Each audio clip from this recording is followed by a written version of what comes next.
Every year, weather events once considered rare are now increasingly commonplace. Record hurricanes, destructive wildfires. Yeah, and June through August were the hottest 3 months ever recorded. For decades, scientists have warned of a future marked by extreme climatic conditions. And as Wink News environmental reporter Liz Byro explains, that future is now. When Jeff Weigel moved to the Sunshine State 15 years ago, that's exactly what he expected. Sunshine. I came from upstate New York, and the weather up there, the wintertime, there were snowstorms. I actually thought that coming to a place like this, the weather would be a little bit more stable year-round. But that's not exactly what he's gotten. Extreme heat, extreme drought. In 2017, Irma hit, and last year, Ian.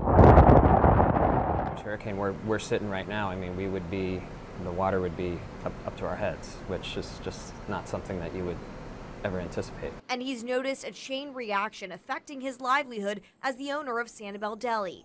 Issues in different parts of the country, whether it's flooding in the Midwest, it affects the price of farm products. It affects, your materials that you're getting in. The summer of 2023 was the Earth's hottest since record keeping began in 1880, shortly after the Industrial Revolution. And the heat index was so high, it was miserable.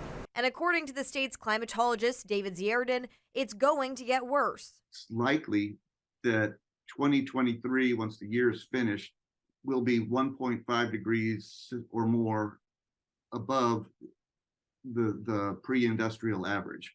Before this year, it was said, we might even exceed that threshold as early as 2030. Well, now we're almost there right now this year.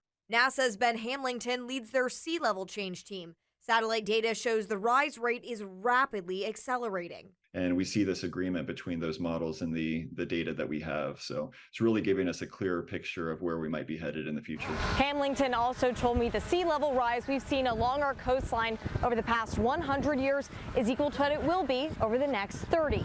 And our area is a hot spot. Some of the highest amounts of future sea level rise were found along the southwest Florida coast. So the numbers we're looking at are around maybe an additional 1.5 feet of sea level rise by 2050, so in the next 2 to 3 decades. May not seem like much, but it means a higher foundation of sea level upon which everything else is going to build. Tides, flooding, storm surge, all more impactful.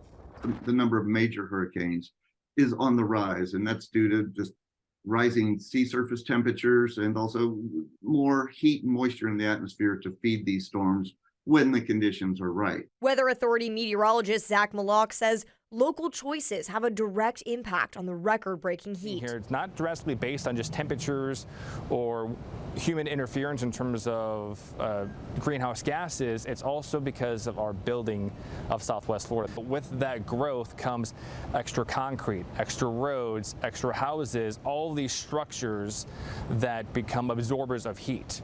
If you have more land, if you have more trees, then you can have some cooler days. For Weigel, he knows it doesn't matter where his business is. Because if you left here and you went to a place that was prone to wildfires, you could go back up north and deal with the snow. I mean, there's something everywhere. He'll have to become more weathered to the weather.